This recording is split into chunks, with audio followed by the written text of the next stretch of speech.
Quiet, numbskulls, I'm broadcasting.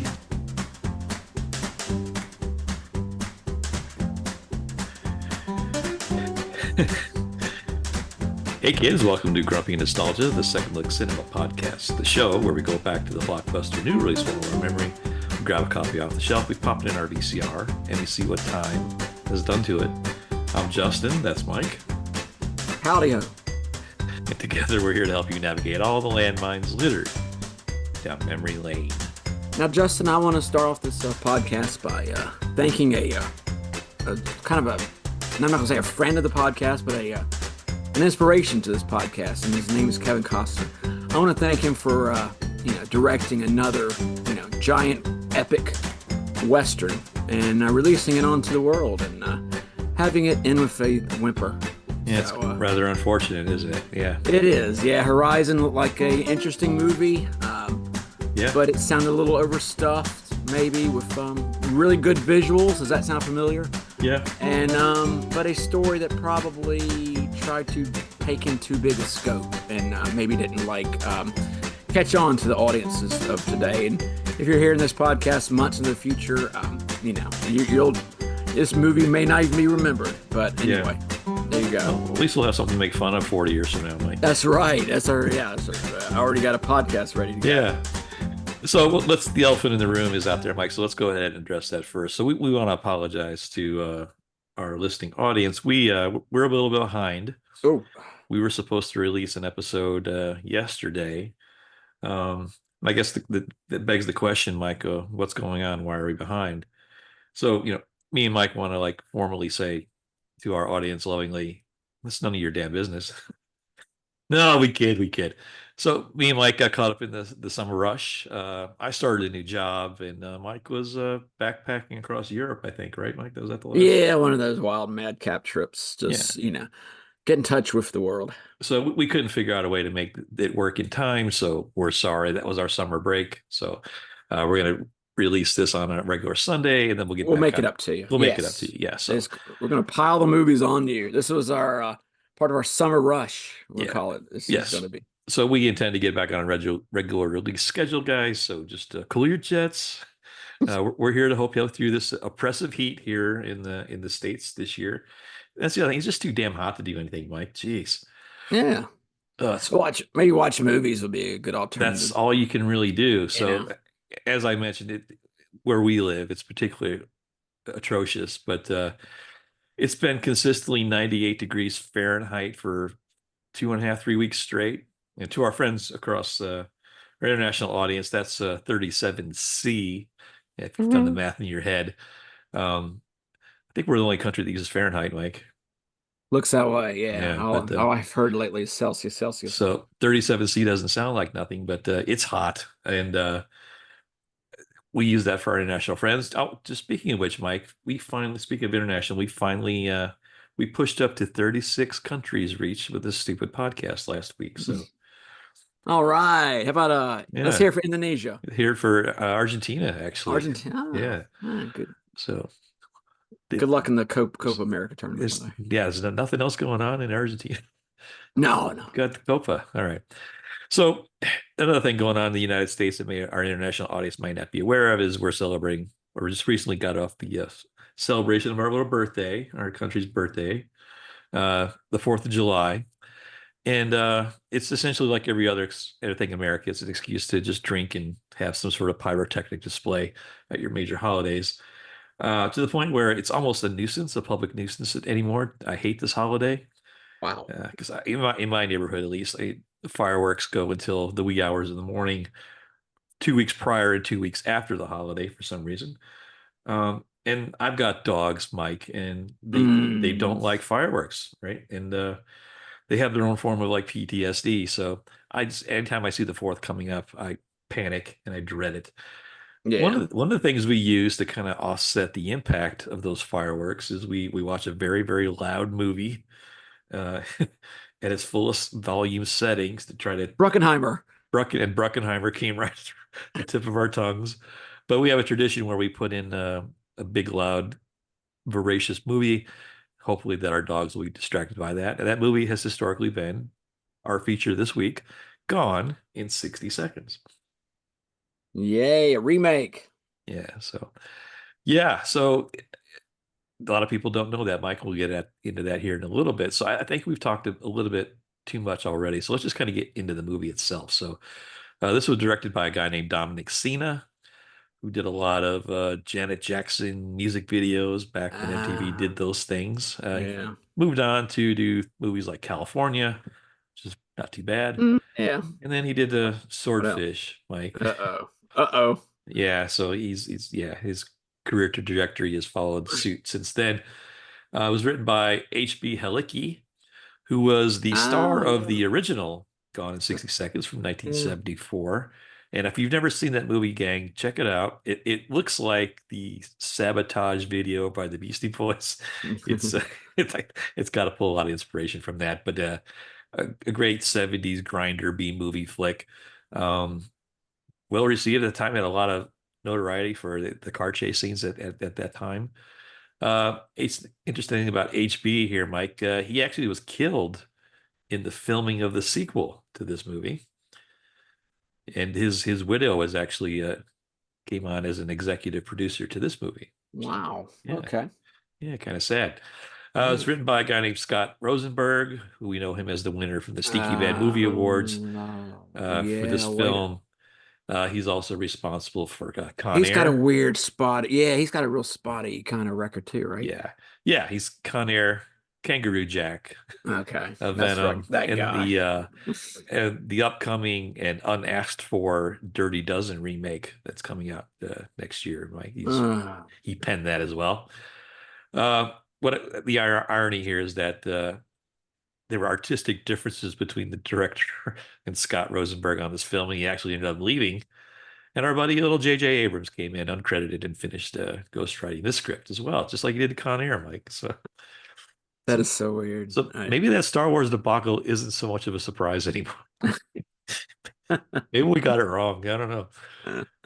It had a budget of $90 million, Mike. Good gosh. And for 2000, that's for pretty 2000, that's one way. And its release date, as you said, like, was summer, June 9th, 2000. Wow, 24 years ago. Goodness. So this movie is by definition a B movie, as in it not be good, but it did have a quick pace, quick plot, and some interesting actors to kind of push it along the way. So, Mike, you want to run us through the pit row of this movie as well? Good one.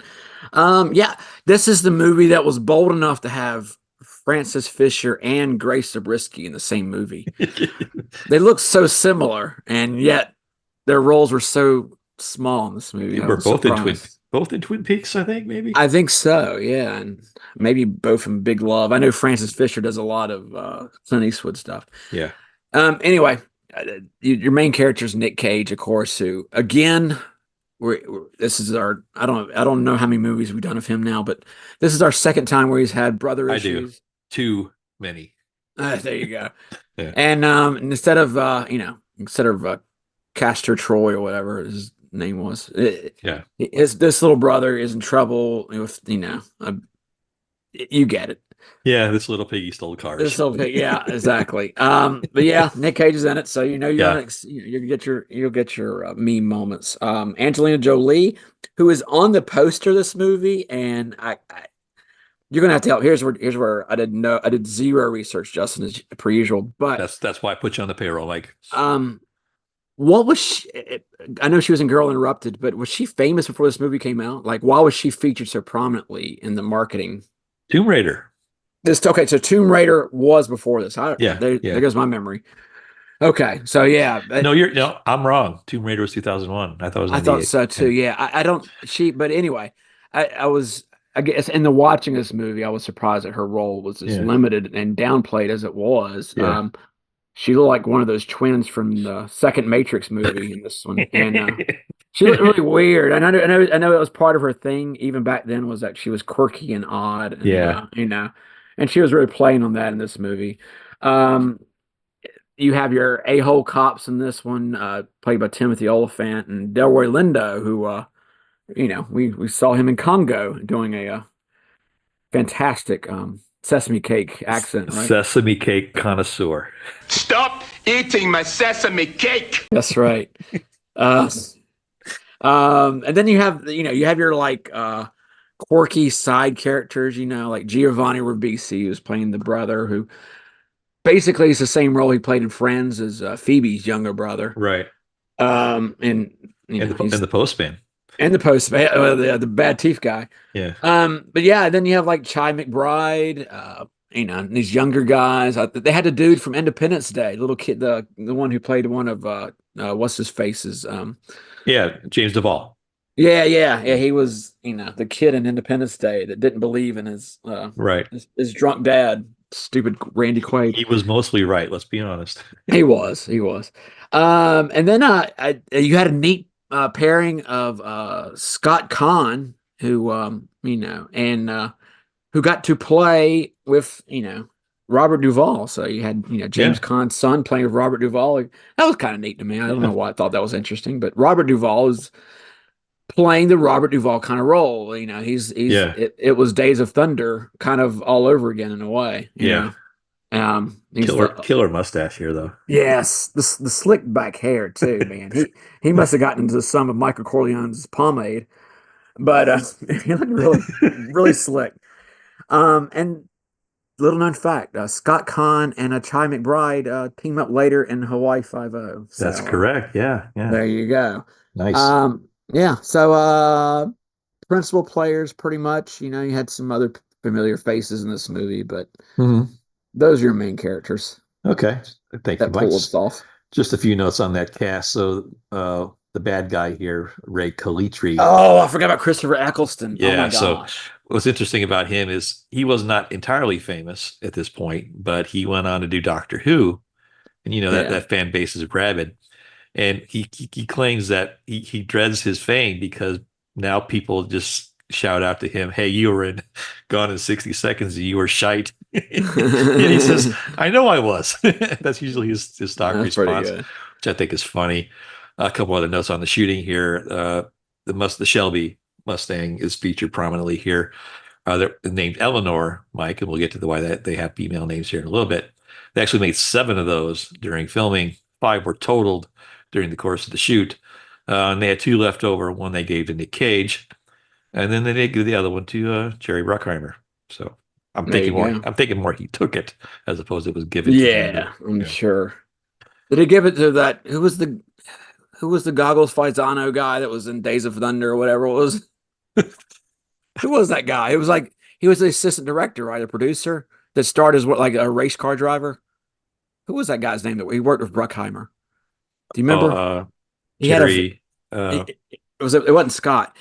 It wasn't Tony Scott, but he had he had a really funny name in Days of Thunder, and I figured he was a car. Bruckheimer must have been a car file or loved cars at that point. Andrew Benedetti, played by producer Don Simpson, is where Simpson. That's it. Yeah. Okay. Yeah. Yeah.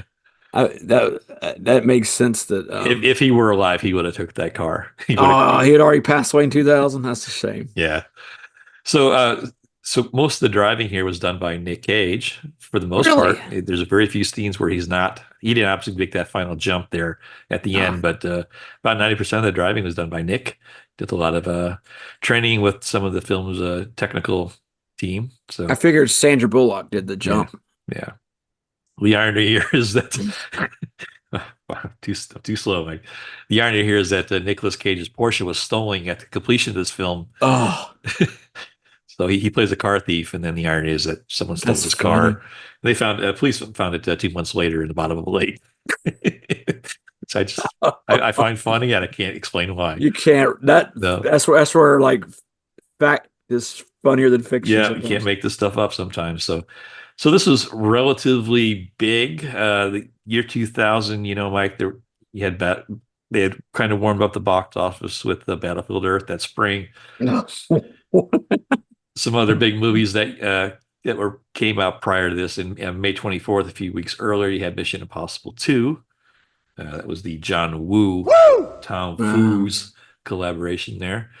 On June 2nd, you had Big Mama's House, Shakespeare. On June 9th, you had this movie, of course, and the week after, you had Shaft, another 70s B movie remake. So, of course. top movies that year were The Grinch Who Stole Christmas, Mission Impossible 2, Gladiator, I saw the trailer for Gladiator 2. I have thoughts. I have opinions. Oofa. Yeah. Perfect Storm and Meet the Parents. So Okay. that was the big box office for that year. Yeah, I think after I saw Battlefield Earth, I was away from the I theaters kind for of swore a good off few that. I kind of months. that theory we have about the year 2000 being, when it all started. I think that it's all here. The data's here. Yeah, I think a lot of odd year movies are better than even year movies. I would like to look this up one day. It's kind of like the Star Trek movie theory that all the even All the movies evens are are, good. Yeah. yeah, but it's like the opposite. I think all the odd years from like 1990 on are better Oh, than evens. I see a grumpy nostalgia podcast I special. might, I might actually know starting maybe with Star Wars in '77. We'll Okay. go back to that far. But Well, yeah, that's something I might dig well, into. please don't burden yourself with too much work for the show, Mike. I wouldn't want to I don't push want to the burn out from I too don't much want to push the research. threshold of, I know, I know. All I right. trust. Thank you. So some other lame stuff going on in 2000. You had a lot of crap rock. You had Creed, Matchbox Crap. 20, Oh, Goo Goo oh. Dolls. You had a lot of crap hip hop. You had the Cisco, BB Mac, Eminem, and you had a lot of crap Thong pop. song. Yeah, Yeah, thong song. you had a lot of crap pop music too, with the NSYNC, Britney Spears, and Hanson, all sharing time on the major charts. Oh, Some of the cool things about 2000, Mike, one of my favorite stories, and I'll raise this story every time I get an opportunity to do so. I don't know why. McCall's Magazine, Mike, was back. For those who don't remember what magazines were, they're kind of like a website that you could like holding your hold in your hands. hand. Yeah. Yeah. So McCall's Magazines had been out since what, 1873. And it was purchased by Rosie O'Donnell to start Rosie O Magazine, Oh no. Rosie Magazine, and it went defunct 1 year later. So 125 years worth of publications tanked after 1 year after Rosie took that over. So nice job there. One of the cast members of this movie, Angelina Jolie, married Billy Bob this year. Oh yes. Yeah, so Quirky. it's weird that those two kids didn't figure out a way to make it work. Like, And if they can't make it work, what hope is there for us? I don't. It's For any of if us. if Cher and Greg Allman couldn't make it work out, I don't think I know. anybody could. It's true. This is the year that Heinz famously introduced green ketchup, Mike. Oh wow. Ooh. I even with my knack for odd foods, I couldn't stomach eating That's this, interesting. trying this. I still see it on the shelves today, green and purple and all that. I don't know. Did it? Oh, okay. I didn't have it tie in of fried green tomatoes or anything. Did No, it? no, it was just green Okay. ketchup. Just Very successful. There were 943 million CDs sold in 2000. So about 10% of those sit in my closet right now. yeah. Having gathering dust most likely. If anybody would like a 5,000 piece postmodern rock, punk rock, heavy metal CD collection, give me a call. Let's negotiate. Facebook Marketplace, hit me up. This is the year that MapQuest came out, Mike. So you could drive her into a lake just because your computer told you to. MapQuest was the worst. I remember printing it out and trying to use it. Oh yeah. And it's weird because I took several trips as a young man. With all I had in the car was an atlas. Like, remember, we could read a map. Yeah, I remember how to fold those maps up. Yeah, and it's amazing because now I get frustrated. I use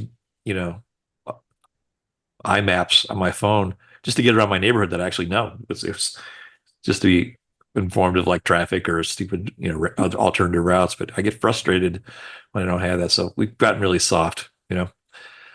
I could also change my own tire back then. That was fun. So speaking of driving around, not going anywhere, I think we should probably start talking about this movie, Mike. What do you think? Yeah, let's get hectic. All right, so Mike, if you would indulge me, I think it's really important that you and me kind of mirror what they did in the movie here. I'd like for us to just like sit together in quiet meditation before our journey and play the Lowrider by War to motivate us. If you'll indulge me. All right, never mind. You're an adult. I got to put on my black leather coat. All right, let's get going. Mike, hit the button.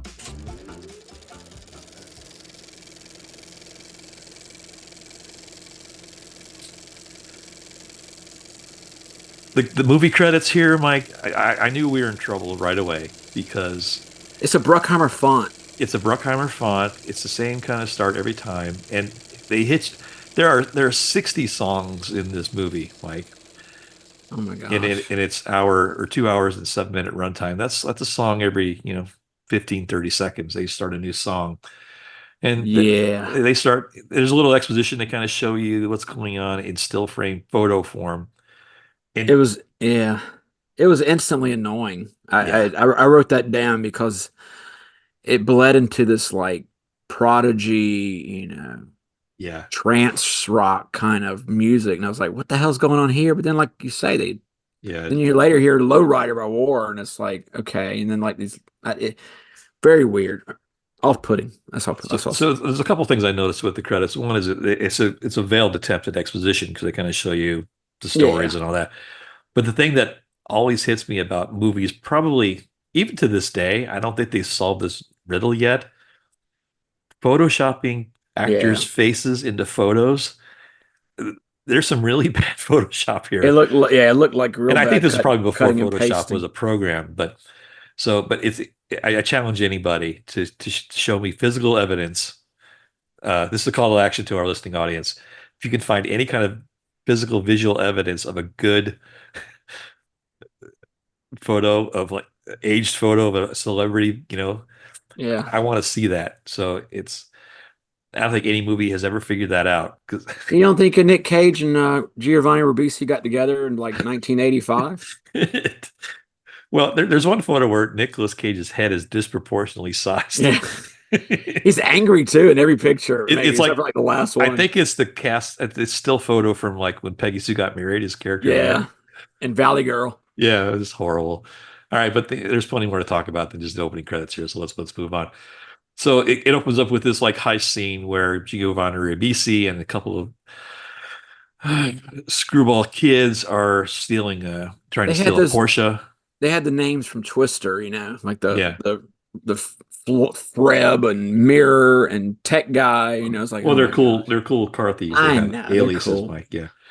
So the art the art of successful burglary is, being inconspicuous and the cat burglary type thing. But so Kipps just decides to smash the window of this in front LA Hollywood Boulevard Porsche dealer with a brick. He jumps in the car, hot wires it, and then drives the car through the glass, very inconspicuously, I might add. And we find out later that these guys were tasked by the villain here, played by Eccleston. Eccleston, Yeah. Christopher Eccleston. He plays this guy named Roy Calitri, Manchester's favorite, apparently.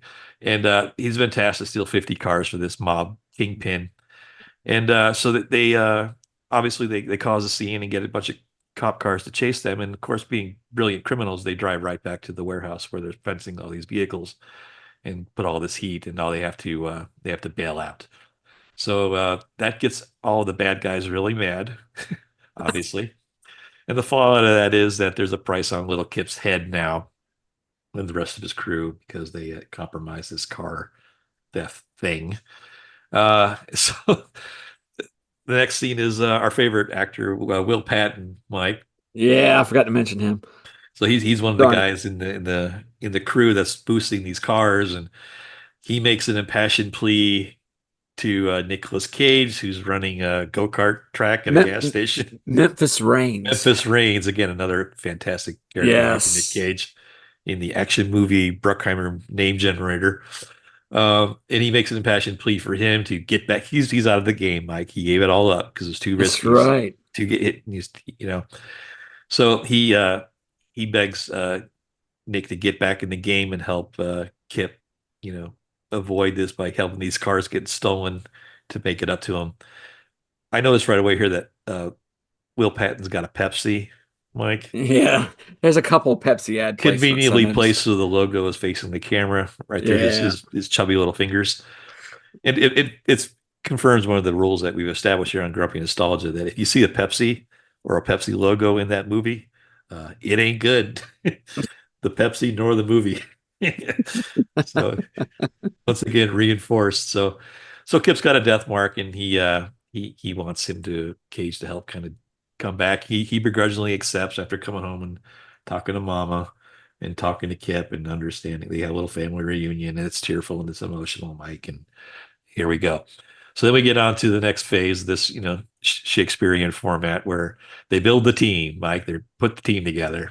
Oh yeah. So this is where we get introduced to Montage. Robert Duvall and a bunch of bumbling kids My favorite part of this movie, Mike, you know what Robert Duvall's character's name is? Oh yeah, was it Roy? No, No. Otto. Otto. To get it, see what they did there, Mike? It's not Autto. Uh, It's Otto. Funny, right? yes. Otto. Otto, Mike. He's an automatic pilot from Yeah, Airplane. and he's the old Yoda type that knows how things get done, and he puts the team together. And this is where, in a true Bruckheimer fashion, they really push the stereotypes. This is where white writers write for black comics to, because they think they know what's going on. So it's loaded with stereotypes, racial stereotypes. Like the line about Chi McBride doesn't go swimming in the pool because Yeah. his black ass doesn't get in the pool. That's funny.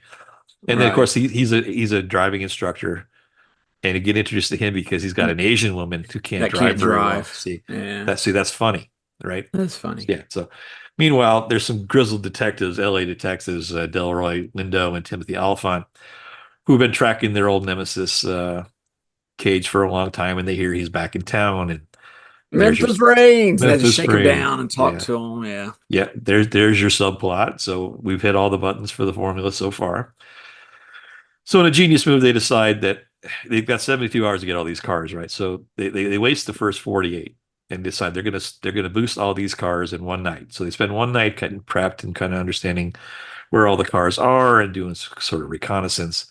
And then they say, well, let's just wait to the third act to steal all the cars because that'll make the movie go faster. So that's exactly what they do. And it's just a bunch of, shenanigans, and they run into all the team members come across various, like, it's a mad world type scenarios where Yeah. this car crashes here, or this car's got a person in it, or this car's got drugs in it, or Doggy's keys. yeah, the dogs eat the keys. And okay, so here's a continuity problem, Mike. Just the one I found, right? Yeah. Just That's one. that's a joke. There's probably 500. All this deal they make about those laser cut keys, how they can't find them anywhere. When the dog finally poops out the keys, they decide they're going to go back, and rather than steal the ones that were on the list, Yes. they have to steal the ones that were compounded in the police station, Impound lot. Yeah. in the impound lot, right? But and maybe I fell asleep or dozed off during. But was there any point where they actually stole those cars, those Mercedes, out of the police impound lot? Did I miss that? What I don't understand, yeah, I would understand is how come they still had those keys Yeah. because the cars were impounded when they were first caught at the very start of the movie. Yeah. So my point is, for such a silly, dumb movie, they wasted a lot of time on this Yeah, laser on that cut little key subplot. thing, and there was never any payoff from that. But that's okay. Right. There's loud rock music and hip hop and cars driving fast. So what else do you want, right? I will say the pace of the movie keeps you from thinking too much about. Yeah, I didn't have little time to things. contemplate how stupid it was because I had to keep Right. up with the next stupid thing, right? They got 50 cars, Justin. They got to get them all. 50, right? Okay. So there's another thing here where they steal a Cadillac, and it says there's a subtitle in the movie that says it's Friday at 5 a.m. Yet there's a party going on, a pool party, and it's dark. I don't Yeah, know. it's like 3 hours left to go. It's like, Yeah. wait, that means it's 5 a.m. Yeah. I had the same feeling. So we all know that of all the 50 cars, the chase item here, the big get is the Shelby Mustang. Yeah. And her name's they named all the cars females, so they could speak in code. So I can't find Linda. I got Susan. I just boosted, Charlene, but the GT Shelby is named Eleanor, Mike. Yeah, And it's very special. It's a very special car because there's a backstory. Because Nicolas Cage has some mysterious backstory with the Shelby, right? Yeah. It's so mysterious they can't figure out what it is, and they never tell you about it. But so And they allude to a lot of his Yeah. backstory, but they never really like flashback it at all. yeah. So these buttholes figure out a way to get 49 cars, right? And it's like, they're like 30 minutes left Sunday morning at 8 o'clock to get the last car.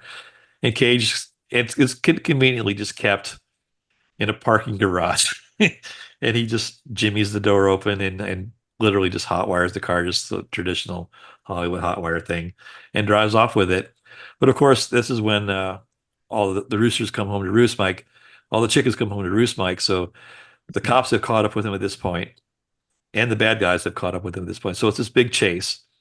And the entire third act is just essentially just 20 minutes of carnage, him driving through Los Angeles with the police in tow. And of course, they're on a bridge. And of course, there's a conveniently placed hauler that's got a ramp on it. Oh, it has to be tilted right up. Just the right angle. And Yep. Cage decides he's just going to jump. He only has 4 minutes. Yeah. And like the minute you saw that hauler with that ramp, he's like, oh, he's going to jump that thing. Yeah. As soon as you see it tilted towards can we just, yeah, because they showed it to you like 20 minutes earlier. It's like, just jump it now, Nick. Yeah. I'm good. Don't worry about me. Just do it. So he jumps it and he brings the car to the place where they're impounding the cars and putting them in shipping crates, and he ends up being 12 minutes late. And Ray Calitri, who's a woodworker, Mike. I don't understand that. I completely, this one I completely understand, because it's their attempt to introduce irony. Because at the beginning of the movie, he showed this wonderful casket he's so proud of. Ugh. And I'm like, oh man, wouldn't it be weird if he like died in that casket? That's gonna come into play later, right? So just to play it out, there's this big finale at the foundry or the mill. Of course, I'm sorry, I didn't let it play out. I was gonna just sit back. Let this play out. Of course, there's always a foundry, factory, mill thing. That's how all these movies have to end. Of course, no one's working there, but all the it's an amazing amount of pipe work for a salvage yard. It sure is, right? It's like it looks more like an oil refinery. I'm like, what do y'all do here exactly? Yeah. So, and of course, there's some cat and mouse here between Calitri and Cage, and there's some fighting and some random stuntman blows, and then Delroy comes in with locked and loaded, ready to take down. And of course, the Calitri attempts at his life, and then Cage ends up saving Delroy's life, and then he owes him. He throws a Calitri off the balcony, and he lands in that coffin, Mike. Just about, yeah. It's just sort of it. The only thing that kept me in suspense was he didn't land entirely precisely in the coffin. I'll give him that. That was pretty good. So I'll give him that for originality. So. Anyway, it looked like a coffin that could only hold like Billy Barty or Peter Dinklage. I mean, it was like they. Did it look small to you? I was just. Eccles is like 6'10", too. Yeah. Going to Billy Barty's coffin. Well, okay. So that's it. That's the irony. And then Delroy says, "Hey, you saved my life. I knew why you were doing what you're doing. You're a good guy. I'm gonna just you could just go now before I change my mind." Yeah, you go now. Before I change my mind. I love that line. Everybody always says that. They begrudgingly accept respect from each other, and then the movie ends with them having a big old barbecue, Mike, and the gang gives Nicolas Cage, Memphis Reigns in this case, they give him a Shelby of his very own. And you know what they had at the barbecue, Justin? Lots of Pepsi. Lots of Pepsi. I feel like I was watching Madam Web all over again. And then, so of course, he gets into the car with Sway, who's played by Quirky, by Miss Angelina, who we didn't talk about a whole lot here. Sorry, but she like was I said earlier, just kind of eye candy here. So. Yeah, exactly. It was like it's very cute, but that was her role. And they drive off into the sunset, and of course the Shelby dies. And Nic Cage says, "Oh, please don't do this to me." And I said the same thing. I know. And then they start yet another music montage, and it's there. I think there's only about probably 8 to 12 seconds of silence in this movie, Mike, which again was the point. And we have not come to bury this movie, folks. We actually did kind of enjoy this, but it's exceedingly dumb. Yeah. But it is a B movie, and it served its purpose, and that's what it was. But this movie was not made with the intention of being high art. Yeah, no. But I gotta say, for most of the Nicolas Cage movies we've watched, he's his least Nicolas Cagey in this movie. He's not too crazy. He's not too over the top. No, I know. He's a little grounded here. I mean, it's funny. There's nothing memeable about him in this movie. So the only thing is the pause to listen to the stupid, lowrider song and put on his jacket, and then he has that moment where he does a little hand thing. He goes, "Okay, let's ride. That's right. Yeah. That was his let's get nuts kind of moment. That's the only thing in the movie really that was, kind of memeable, but it But was. all right, so we'll talk about our feelings about it. But for the most part, guys, fun. Let's be honest, right? So let's talk about awards and accolades a little bit. So this had a $25 million opening. So there you go. That's pretty big. Movies used to make a lot of money back when they were released consistently. Had a domestic haul of $102 million, which was kind of the benchmark back then for a successful movie, blockbuster type. And then it had a good release worldwide, $237 million. Okay. So those international audience we praised earlier, you're at fault. You helped make this successful. It got some MTV nominations, Mike, for the best action scene, but it lost to Mission Impossible 2. It won 3 Stinkers Awards, Mike. Screenplay. They had some interesting categories. It's the worst screenplay with a movie over $100 million. It won most intrusive music score. Okay. Yes. Wow. Yeah, and it was nominated for worst hairstyle for Angelina Jolie, but she lost, sadly. Oh. Wow. I bet she lost to John Travolta in Battlefield Earth. I didn't follow up with that, Mike. I'm not gonna look it up. I can almost guarantee it. As far as the awards go, it was either for MTV or bad stuff. So which I think are hand in hand. I like those categories though. Yeah, I'm gonna do some more research because the stinkers bad movies are always showing up on these awards and accolades, especially the movies we talk about. So what's funny is I know the Fast and Furious movies too are probably more liked by international audiences than domestic. So I'm guessing this had that same kind of, like you were saying, the international audience seemed to like it. Yeah, that's a good way to step on my next joke, Mike. So they had 11 sequels, all called Fast and Furious. That's what after watching this, I'm like, my gosh, I know this was successful because it was a nice summer release. It's surprising it didn't have a sequel or even like a prequel movie, based on what they were saying about the Memphis Reigns character. Nic Cage did this. He did this before he retired. Yeah, that's a good point. There's no reason there can't be 30 of these movies, to be honest with you. So, oh well.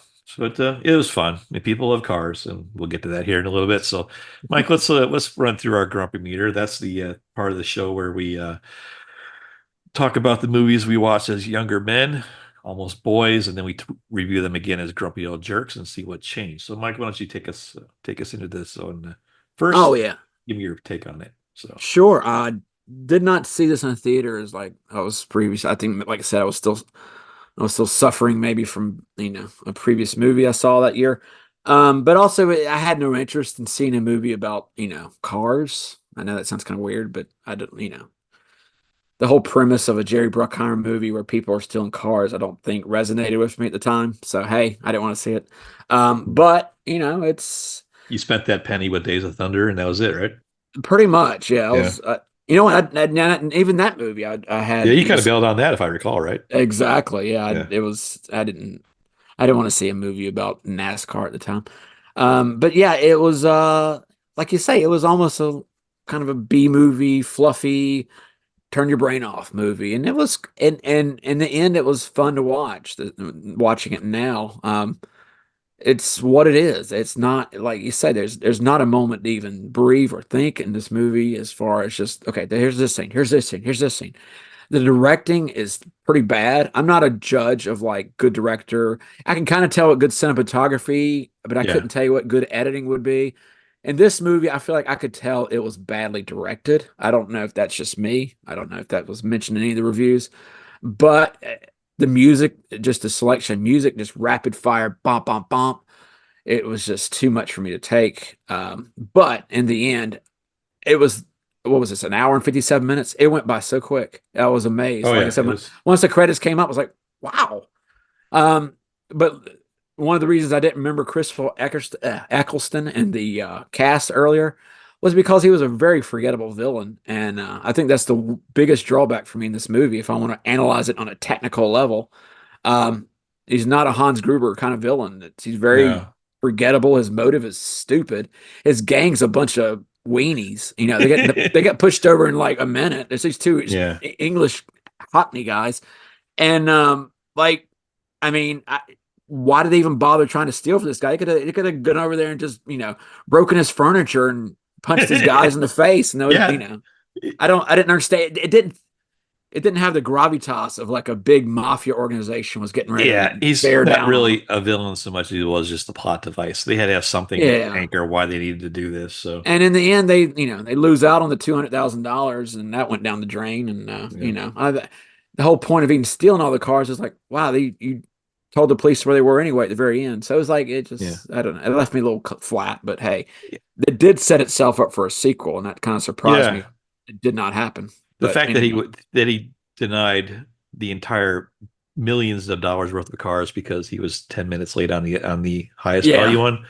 I mean, no criminal in the worst mind's going to call off that deal, but whatever. So he likes furniture. he does. He loves furniture. He's very upset when they broke his chair. No, not the chair. No, Yeah, real tough. I right. sanded that myself. My Smells like spice rack. Be careful with that. Just put it down. That's right, you gotta think about wood. Just put it down. No! No! No! No! Yeah. All right, so I'm kind of like you, Mike. I was kind of nostalgic with this because I went through my media case and saw I actually bought a copy of this Yeah, on we have it here. DVD. We have it here too. My wife And had bought it. I had bought it from Blockbuster Video of all places. Remember they used to have like Oh yeah, it's slightly used. three DVDs for $20 type thing, and we'd stock up because we thought they can't possibly have a better format than DVD, right? So how many of those do you have in your house, Mike? Probably just as bad as me. Yeah. But I remember me and my wife actually kind of liked this movie because it was one of those movies we watched when we first moved in together down here when we bought our house, and it was one of those things we just kind of enjoyed because it was just dumb entertainment. It's become more utilitarian for us now because like I said we only kind of watch this on fireworks driven nights, and it's really to offset the noise from outside so our dogs can not have a heart attack. So I mean, it's more therapeutic, really. But I enjoyed this movie. I'm trying to convince myself that I didn't, but I always did. I probably would say I would give it a 3 out of 5. I did not see it in the theater, but I did see it on the DVD. Watching it again for the show, I kind of took all that baggage into it and tried to like look at it as a critic or have a critical eye at least. And I just couldn't get past the fact that it just is what it is. And I don't like to use that phrase because I think it's too cliche. But it is a B movie that's meant to just you sit down and say, okay, if you're pompous enough to dismiss this movie because it lacks art, you got a problem anyway. And you don't know really what you're doing. So this was made for the audience that would enjoy it, and it delivers. And that's Yeah. really ultimately all a movie can really do at the end of the day, to use another one, right? So, but you got to respect a movie that knows what its audience wants and delivers it. It's it's almost praisable. It's overcooked ham, but it does its job. And I probably went up a little bit, maybe about a 4 out of 5. I just appreciate it more on those reasons, Yeah. despite the fact that we've been ragging on it for the last 40 minutes. But If I didn't really give it a star rating, but yeah, three. I would say 3 out of 7. yeah, It's better. It's better than average. yeah, So I'm gonna say I would say 3 out of 5. So I will watch this again. So It's funny. I was looking at our DVD collection. Yeah. I have it between Gone Baby Gone and Good Will Hunting. So there you go. There you go. Hey, Right what's over there. between Con Air and Congo? Anything? I don't have. Luckily, I don't have either one of All those. right, There you I'll go. take your word for it for now. So yeah, I'm not a gearhead, Mike, and I know you're not. But in my younger days, I thought the only thing I've had about cars is I always wanted to drive a convertible, and I did until I got old and I realized that it's 37 Celsius here every day, and it's too hot, and my butt's too big, and so I stopped caring about cars probably when I was like probably about the time this movie came out when I was like 30. But people seem to really still love cars, and I've never understood it, but I've always respected people that have a passion for cars. And I know Hollywood has certainly cashed in on that passion and used that trope employed in several movies. There's always a great car movie. So we thought for this week's installment of You Just Made the List, Pal.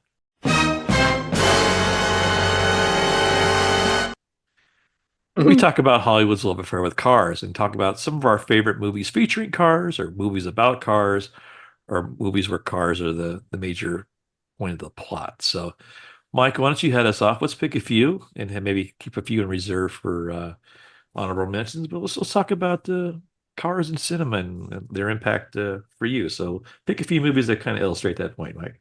All right, this one was the most obvious because it was the first one that came to mind, and it's the 1980 movie Blues Brothers, starring a 1974 Dodge Monaco, which 36, was 36 of them, as I recall. I used quite a few of them. But it was the what was the town? You're the Chicago guy.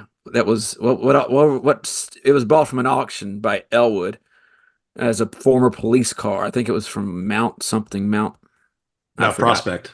Prospect, yeah. He Yeah. buys it at auction, and it's you follow that car the whole movie, and it's great because there's so many classic scenes in that movie that happen in that car, all the way to the very end where it just falls apart. Right? Yeah. They That never was never fix a cigarette lighter though. no, right? But it's a fantastic movie, and Yeah. that car, like I say, kind of doesn't steal the movie, but without it, it wouldn't have been what it was. So Yeah. I'm going to go with the Blues Brothers car. That's a great one. So one of my first favorite movies about a car is one of my favorite filmmakers. We talked about him a few shows ago, Steven Spielberg. His first kind of movie role was yeah. not on the big screen. It was for it was a TV movie Yeah, called Duel, featuring Dennis Weaver as a guy who's on a commute in the Southwest to go see his son, and he kind of cuts off a trucker who you never see during the entire film, which I think is genius. And it's essentially this crazy road rage movie for 2 hours where the paranoia and the suspicion, and he's haunted and chased by this truck driver. And he actually pulls into the town, and he starts attacking people at a diner because he think there's either the driver of the car, and they turn on him. And he's just going up and down the hills, and it's the ultimate thing at the end there where he kind of swerves his car off the cliff, and the driver plummets to his death.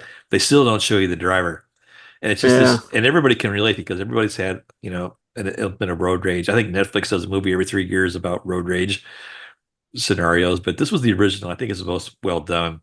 There's a great movie goof here too, where you can actually see Steven Spielberg reflection in the gas pump, which is just brilliant. But the other favorite part of this is they use a lot of stock footage of this because it was a CBS TV movie. So if you ever I used to watch The Incredible Hulk a lot, and then whenever there was a car chase in The Incredible Hulk, they usually stole stock footage from Duel. Everybody had a red car, just like Dennis Weaver's car. And because I was a little nerd at the time, I said, "Hey, that's the car from Duel. That's from that movie." But yeah, so that was stock footage in CBS's catalog for a long time. And every Mannix explosion. Yeah. Mannix. And you just reminded me of the Gone in 60 Seconds scene where they had the trivia about Bill Bixby. Oh yeah. That had to be from J.J. Abrams. Now that I think about it, that whole little thing. Ugh. Yeah. So that's my first pick there. Duel from 1971. All right. Number 2 on my list. This is another obvious one, but I apologize. This is another one. This was one of my favorite movies as a kid, and it was Smokey and the Bandit from 1977. It single-handedly got the Pontiac Trans Am with the Firebird logo on the hood. I remember that car just being so popular for at least a few years afterwards. And that car was so cool in that movie. It had the little T-top. You had Sally Field changing out of her wedding dress in it. It could outrun Buford T. Justice. And his car should get a second nomination because that police car just gets beat up more and more as the movie goes on. It loses the roof of his car. He loses his hood. Is this 2 shows in a row and I can say Diablo sandwich? Let me have a Diablo sandwich, a Dr. Pepper. Make it fast. I'm in a goddamn hurry. There you go. And the whole premise of the movie is so stupid now that I think about it. As a kid, you're watching it. I remember that at the time thinking, okay, well, Jerry Reed's driving a truck and Burt Reynolds is driving a Trans Am, and they're just going across the country. They're just trying to they're just playing around. They're trying to outrace the cop. It's a long. You don't realize right? that the whole premise of the movie is just so a guy can drink Coors on the east side of the Mississippi, and it's kind of like the same. It's like finding out what the whole the movie Dog Day Afternoon was about. Yeah. You're like, wait a minute, that Wait a movie minute, was about what? that? I had no idea. I thought it was just a bank robbery. And it's the same way with this movie. But I digress. My second pick again was a Pontiac Trans Am from Smoking the All right. Bandit. That was a long way to go and a short time to get there. There Mike. you Good go. job. Yes. Nicely done. That's a great one. But my third and final pick is going to be a little left of center here, Mike. And I've talked about this movie a few times, but it's called A Mad, Mad, Mad, Mad World. Yes. Stanley Kramer directed in 1963.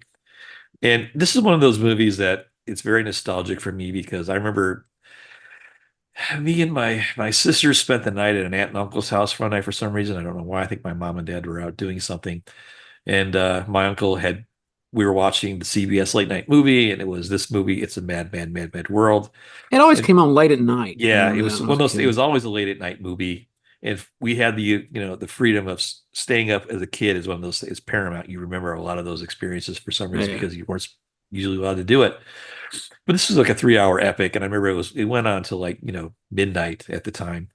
But for those unfamiliar with the plot, it's these 5 cars are on the Southern California highways and it's under a big W. Yeah, and Jimmy Durante, his car flies off the cliff, and his dying words to these 5 people that go to aid and abet him says, "There's $350,000 of my money buried under a big W in Santa Rosita State Park."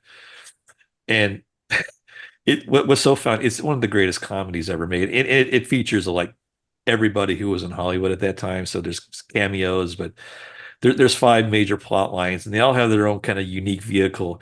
But they all drive away from the guy thinking he's crazy. But within like 3 or 4 miles, they cut to each passenger in their car, and they start talking about, we think he was serious about that. And of course, the human condition is that the greed kicks in. And it's essentially just a 3-hour car chase. So these guys are making the beeline to Santa Rosita to see if they can't find this money. And they pick up strangers and extra people along the way. And there's crashes, and they all come to their own ends at some point or another. Jonathan Winter is one of the drivers. And I mean, it's just, it would take forever to give the details, but the stunt driving in here and some of the aerial footage was really creative. But some the cars and the stunt driving in this movie are fantastic, and the whole movie is just moving all the time, and it's hilarious. And so this is going to be my favorite car movie of all time. It's Mad, Mad, Mad, Mad World from 1963. Go check it out, guys. Good one.